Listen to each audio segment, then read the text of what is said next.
Patay ang isang 48 anyos na lalaki matapos pagsasaksakin ng dalawang lalaking mag-ama dito po sa barangay Kaybuto, Tanay Rizal, pasado tanghali nitong linggo. Sa investigasyon ng pulisya, nagkaroon ng pagtatalo ang biktima at anak ng sospek na nauwi sa pananaksak.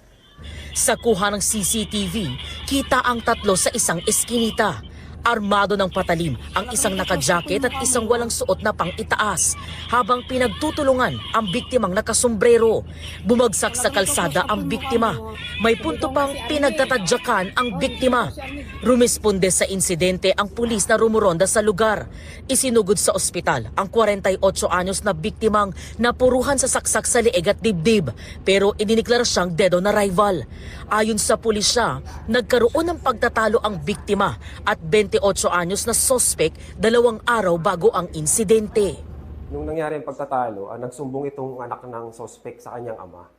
So itong February 1, nakasalubong nila sa isang kalye itong biktima sa barangay Kaybuto.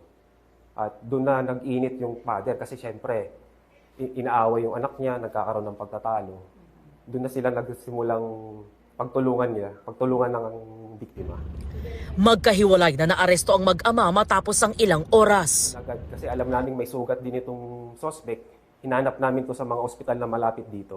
At saktong-sakto po, doon po namin nahuli yung unang suspect na ama. Tapos? Pangalawa po, siyempre sa follow-up operation, aming naaresto rin naman ng kanyang anak na suspect sa Pililla Rizal. Nagtanong-tanong po kami sa mga kamag-anak at nakapagkuha kami ng impormasyon na may tiyahin siya sa Pililla Rizal. At doon siya nagtago.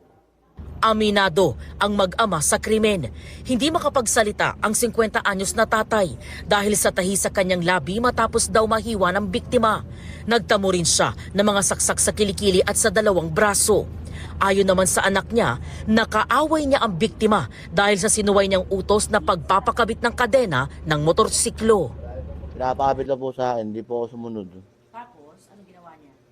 Tinadyakan po ako bigla. Kasi nakabahan po ako ng saksak. Nagsumbong po ako sa papa ko. Nagtanggol po ako ng aking tatay. Napatay niya po. Sa custodial facility ng Tanay Municipal Police Station nakadete ng mag-amang sospek na naharap sa reklamong murder. Mula po dito sa Tanay Rizal, EJ Gomez para sa GMA.